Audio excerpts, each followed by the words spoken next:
There's a lot of very, very good developers in the technology industry. Some of them have computer science degrees, some of them went to boot camps, and some of them are self-taught. But with competition getting tighter and tighter, what separates a good developer from a great developer? How can you stand out when the recruiter has over 100 job applications on their desk? Let's find out. If you're new, my name is Cam. I'm a former technical recruiter turned software engineer. I aim to help you get a better career in technology by utilising my experience from both sides of the table. When I was a recruiter, most developer jobs I would have to recruit for were in what we would call a job-heavy market. That meant there are a lot of jobs, but not many suitable candidates. In economic terms, there was a high demand for experienced developers and a low supply of experienced developers. This meant I would have to do a lot of the legwork for finding candidates, going via LinkedIn, finding their Twitters, doing whatever I could to stand out from every other recruiter that was bombarding them with messages. But there was only one exception, and that was for the entry-level jobs.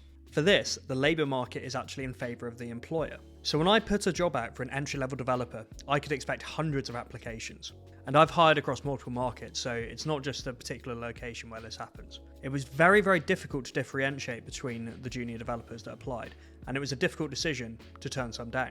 I'm going to outline some of the points that I would use to differentiate the good from the great developers. I want to start with your CV and resume, and I want to start this controversially. I really hate the fancy ones. I don't like bar charts, I don't like infographics. The recruiter is the gatekeeper of the organisation, and you want to create as little friction for them as possible when they're reviewing your CV. You need to make the experience that you have totally clear, and all the technologies that you know. And what this means is we don't like charts, we don't like arbitrary ratings out of 10 for a particular skill, and what we really don't like is a quirky layout because we don't know where everything is. I often see LinkedIn influencers sharing these templates, and I would stay away. In my opinion, it's actually pretty simple to create a good CV. You lead with your most relevant experience. So if it's a non-programming role, even if it's more recent, you probably want to put it back towards the end of your CV. You should clearly state the technologies that you used during that role. When writing the details of the job, remember the STAR framework. That's situation, what was the problem? Task, what was the solution? Action, what did you do? And critically for this, what did you use to implement that solution? And finally, result. What were the organisational improvements made as a result of what you did? That's usually either time saved, money saved, or profit gained. Put in simple terms, you want to make the commercial impact of what you did first and foremost. Now, what if you don't have any experience? Well, this is what I'll come on to next. So, experience. What came first, the chicken or the egg? Now, it's a common philosophical question, or it's also a major frustration for entry-level developers throughout the world. Most people find that every job requires experience, or at least strongly hints that it does. However, how are you supposed to get any experience when every job requires it? Now, whilst I wish we could fix this systemic issue, unfortunately, we have to play the game. So what's my solution to this? It's actually pretty simple. You create your own product. And honestly, this isn't actually as crazy as it sounds. Some of the best learning is done in the deep end. And how do you get in the deep end? Well, you have to be deep into a problem, and you have to be seeking out very specific solutions to that problem. So therefore, we're kind of learning by necessity, right? Let me give you an example. Let's say I have a product landing page. Users can submit their details to this landing page, and it doesn't sound overly complicated, right? But actually, there's a lot you have to think about here. Where are you going to store the user details? How can you validate their data? How do you know that it's not a load of rubbish? How can you tell when a user has submitted a form versus still filling it out versus loading? It's much easier to learn these real-world concepts by actually attempting it yourself. Others sit building stuff in isolation, and that's what can separate you. The component that you wrote that handles real-world data will be so much better than one that you basically just copied off a tutorial, right? And on the other side of this, it can just be a very, very simple product.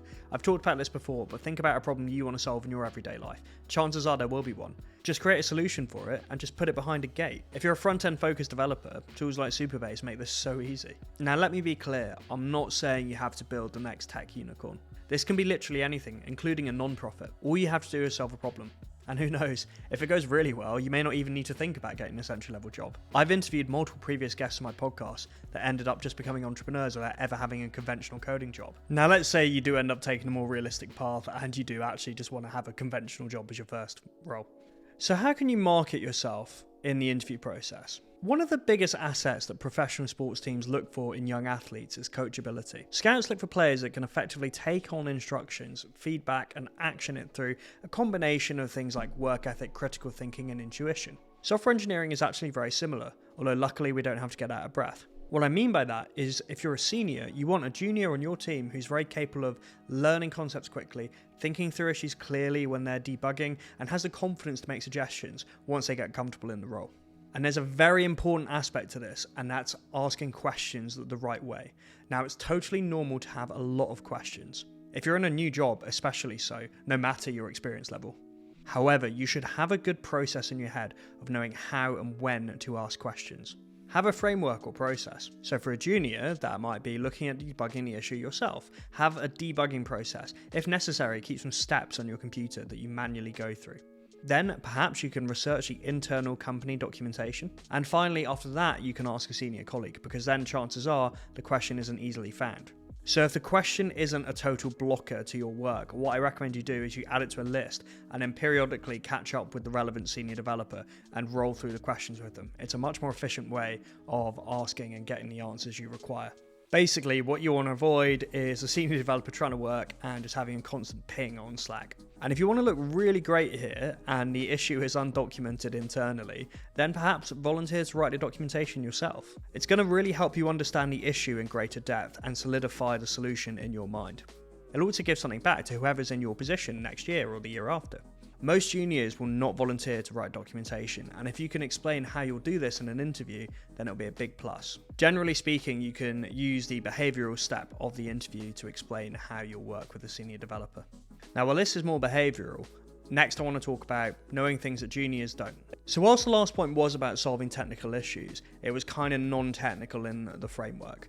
This is a bit more technical. Think about what juniors tend to know on the tech side and what they tend not to know. Bootcamps and computer science degrees only have a limited scope in terms of what they can cover. If I think of one clear example that's used a lot day-to-day in companies that actually isn't taught much, it's end-to-end testing. Now, if you're not familiar, this is basically simulating what a user would do, and then if there's any issues that appear in the process, it's flagged before you push something to production. So again, this comes back to the making your own experience. Let's say you've already set up a decently sized application. You could integrate something like Cypress, which is kind of the industry standard of end-to-end testing. I can tell you that 95% of juniors will not have done this, and it will look great. Even if you haven't done it perfectly, the interviewers will be really impressed with you. Other areas that juniors tend not to touch is stuff like CI/CD, and in the JavaScript ecosystem, a lot of them don't touch TypeScript, particularly not until recently. There's also a non-technical aspect to this as well. From the research I've conducted on people that watch my videos and listen to my podcast, around half of them are career changes, which kind of makes sense because that's what I did, former recruiter, retrained, became a software engineer. Because of my previous career, because I was doing recruitment and sales, I was dealing with customers that face-to-face, day in, day out. I was able to use this experience as a differentiator. I pitched this to companies explaining that I would be very strong at stakeholder management compared to other juniors. And also as a bonus, I could help out with interviewing candidates. Chances are whatever you do has some kind of relevant crossover to what you're going to be doing now. It's very easy to feel insecure if you're restarting your career, I know I did. But don't be afraid to own it and lean really heavily into what you did before and how it can help you. Ultimately, as I'm sure you can tell by now, this game is all about differentiation. If you can do things that others can't, you'll break into the industry. However, don't expect this framework to get you a role overnight. The reality is you'll have to apply for a lot of jobs because luck is a factor, and ultimately you just have to knock on a lot of doors. Trust me though, it can be done. If you are looking for a new job, I'm actually working on a prototype of an application right now that will hopefully help you in the process. It's called Pinpoint, and you can actually sign up for the waiting list in the description. If you did enjoy this video though, please do check out my other content. I've got a podcast, a TikTok, and of course, as I just mentioned, Pinpoint as well. Happy coding everyone, and I'll see you next time.